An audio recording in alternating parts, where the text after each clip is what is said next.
तो गाइस कैसे हैं आप सब लोग। लेगेसी ऑफ असैसिन किंग की एपिसोड 234 के साथ हाजिर हो। तो इस एपिसोड की शुरुआत में दिखाया जाता है कि कैंग ब्रदर्स जो है अब यहाँ पर, क्योंकि सेकंड कैंग ब्रदर जो है वो खुद यहाँ पर डीमन गार्ड को मारने के लिए जाने वाला है। तो अपने पास का सीन दिखाता है जब उसने पहली बार आज से 20 साल पहले अपने छोटे भाई को डीमन किंग को मारने के लिए भेजा था। तो वो दोनों यहाँ पर डिमोनिक जो हमारा डिमोनिक सेक्टर उसके बाहर खड़े होते हैं और क्लिफ के ऊपर खड़े होकर छोटा भाई उसे कहता है कि बिग ब्रदर में परेशान होने की जरूरत नहीं है, मैं इस मिशन को जरूर पूरा करूंगा और मैं यहाँ पर अपने फार्मलेस टेंपल का नाम खराब होने नहीं दूंगा, ये मिशन तो पूरा होकर रहेगा। तो इसी के साथ ही मास्टर कैंग अपने पास एक पिल निकालता है और उसे कहता है कि इस पिल को अपने पास रखो, ये एक पॉइजनस पिल है और एक फार्मलेस पॉइजन है। ये टैंक फैमिली के स्पेशल पॉइजन की तरह ही बहुत ज्यादा खतरनाक पॉइजन है। अगर तुम्हें लगे कि तुम इस मिशन को पूरा नहीं कर सकते, अगर तुम्हारी आइडेंटिटी एक्सपोज हो जाए, तुम्हारे बारे में उनको पता चल जाए कि तुम एक असैसिन हो, जहाँ पे ये मिशन पूरी तरह से नाकाम हो जाए और तुम पकड़े जाओ, तो इस पिल को उसी वक्त तोड़कर खा जाना ताकि तुम वहीं पर मर जाओ और किसी को यहाँ पर इस बारे में पता न चल सके कि ये सब कुछ हमने किया है।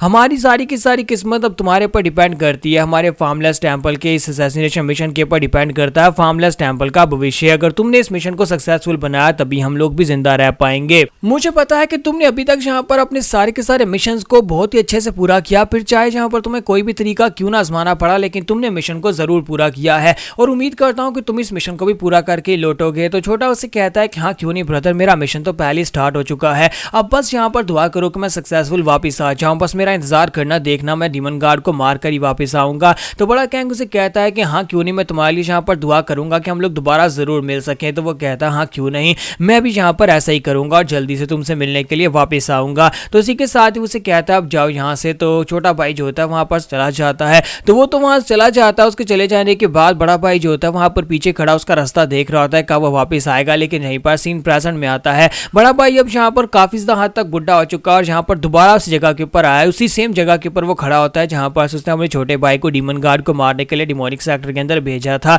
तो वो कहता है कि फाइनली मैं उस जगह के बाहर आकर मौजूद हूँ जिस जगह के ऊपर से मैं जाकर डीमन गार्ड को मारने वाला हूँ। मेरा छोटा भाई इस मिशन में फेल हो गया था, लेकिन इस बार मैं अपने साथ अपने 7 डिसाइपल्स को लेकर आया, सभी लोगों को मैंने पर्सनली ट्रेन किया है। हम लोग फाइनली डिमोनिक कल्ट के बाहर खड़े हैं। डिमोनिक कल्ट को कहा जाता है कि उसे 10,000 माउंटेन्स भी कहा जाता है, क्योंकि इसके आसपास 10,000 माउंटेन्स है और जो माउंटेन्स के बीचों बीच एक सेक्टर बनाया गया है। इसे यहाँ पर एक नेचुरल आयरन फोर्ट्रेस भी कहा जाता है। अगर स्टील ब्लड फोर्ट्रेस को देखा जाए तो वो सिर्फ एक फोर्ट्रेस है जिसकी दीवारें मटेरियल की बनी हुई हैं, लेकिन इसकी दीवारें जो है वो माउंटेन्स हैं जो कि पूरी तरह से इसे कवर करती हैं। इसकी सुरक्षा और भी ज्यादा कड़ी है क्योंकि ये डिमोनिक कल्ट है और डिमोनिक कल्ट को पिछले कई सौ सालों से कोई भी भेद नहीं पाया, कोई भी यहाँ पर अंदर घुसकर नहीं देख सकता कि अंदर यहाँ पर क्या है। अंदर एक मॉन्स्टर छुपा हुआ है, वहां पर सामने से इतनी पावरफुल डिमोनिक एनर्जी निकल रही होती है और वो कहता है कि देखो जरा इस जगह के अंदर से कितनी पावरफुल डिमोनिक एनर्जी निकल रही है, लेकिन असल में ये डिमोनिक एनर्जी यहाँ के रहने वाले लोगों की नहीं है, बल्कि ये डिमोनिक एनर्जी एक बहुत ही पावरफुल फॉर्मेशन की है। यहाँ पर एक खतरनाक फॉर्मेशन, एक ऐसी फॉर्मेशन है जो यहाँ पर एंटर होने वाले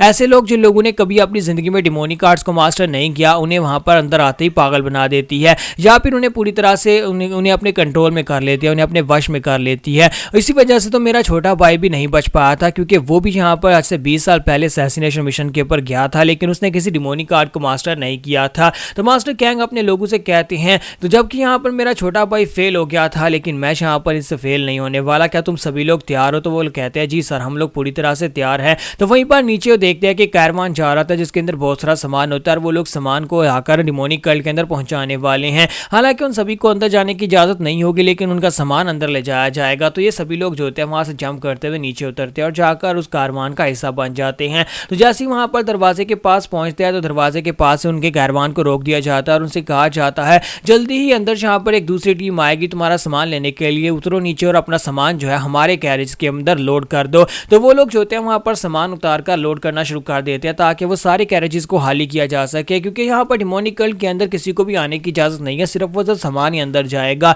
तो वो लोग वहां पर सामान लोड कर रहे होते हैं और इसी सामान लोड करने वालों में यहाँ पर वो 7 लोग भी होते हैं जो कि यहाँ पर मास्टर कैंग के साथ आए हैं। तो उसी के साथ डिमोनिक कल्ट का सोल्जर उनसे कहता है कि ठीक है बस बहुत हो गया, तुम लोगों ने यहाँ पर अपना काम खत्म कर लिया है, अब तुम सभी लोग वापस जा सकते हो। तो वो पोर्टर्स जो होते हैं वो भी कहते हैं क्या हम लोग यहाँ से वापस चले जाएं, लेकिन ये क्या हमारा काम खत्म हो गया? फिर साथियों पीछे घूम कर देखते हैं तो उनके साथ ही काम लगते हैं। तो वो कहता है कि ये क्या, थोड़ी देर पहले तक तो यहाँ पर हमारे साथ कुछ और लोग भी थे, तकरीबन 7-8 लोग और थे, लेकिन अब यहाँ पर हम सिर्फ 3-4 लोग ही रह गए हैं। तो उन लोगों को खुद भी यहाँ पर इस बात का आइडिया नहीं हो रहा था, क्योंकि उन लोगों ने बेस बदलकर अपने आप को पोर्टर बनाकर उनके साथ ही मिलकर काम कर रहे थे, लेकिन अब वो सभी लोग यहाँ पर कैरेजेस के नीचे छुपे होते हैं और कैरेजेस डिमोनिक कल्ट के अंदर आ चुकी होती हैं। तो वो सभी लोग डिमोनिक कल्ट के अंदर पहुंच चुके हैं। तो डिमोनिक कल्ट के अंदर पहुंचने के साथ ही यहाँ पर से नेक्स्ट सीन जो होता है हमें अंदर का दिखाया जाता है, जहां पर हमारे जनरल स्ट्रेटजिस्ट जो होते हैं वो फर्स्ट गार्डियन के साथ बैठे होते हैं। तो फर्स्ट गार्डियन उसे कहते हैं कि आप, जबकि मैंने यहाँ पर तुम्हें एक जरूरी काम दिया था, क्या तुमने वो जरूरी काम कर दिया है? तो हमारे जनरल स्ट्रेटजिस्ट उसे कहते हैं कि हाँ, तुमने मुझे कहा था कि जितने भी प्रीवियस जनरेशन के एक्सपर्ट्स हैं, यानी कि जितने भी एल्डर्स हैं, उन सभी एल्डर्स को छुट्टी के ऊपर भेज दिया जाए।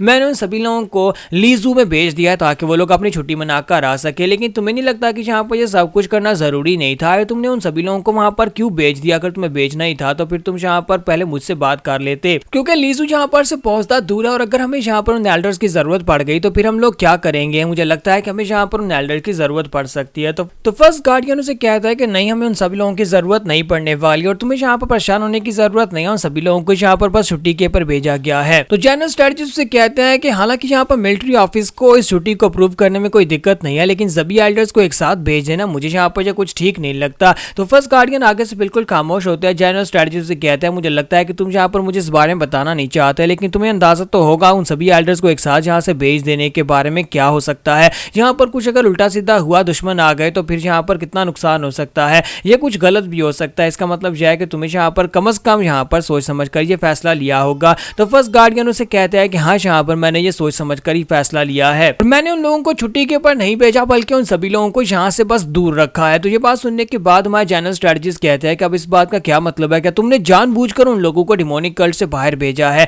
लेकिन इसका मतलब क्या हो सकता है? मैं समझ सकता हूँ कि तुम ये सब कुछ, जो कुछ भी कार्य वो हमारे डीमन गार्ड के ऑर्डर्स के मुताबिक ही करते हो, क्योंकि ऐसा तो हो नहीं सकता है कि तुम यहाँ पर अपनी मर्जी से कुछ कर सको, क्योंकि डीमन गार्ड ने तुम्हें यहाँ पर ऑर्डर्स दिए होंगे। फर्स्ट गार्डियन इसी के साथ हमें यहाँ पर बताते हैं कि लास्ट टाइम जब यहाँ पर डीमन गार्ड के साथ उसकी बात हुई थी तो डीमन गार्ड ने उसे कहा था कि 1 महीने के बाद यहाँ पर एक गिफ्ट आने वाला और मैं चाहता हूँ कि उसके रास्ते में कोई भी ना आए। तो इसी वजह से यहाँ पर फर्स्ट गार्डियन ने ये सारे बंदोबस्त किए हैं कि जितने भी एल्डर्स थे उन सभी लोगों को छुट्टी पर भेज दिया ताकि वो असैसिन्स बड़ी आसानी से हमारे डीमन गार्ड तक पहुंच सकें।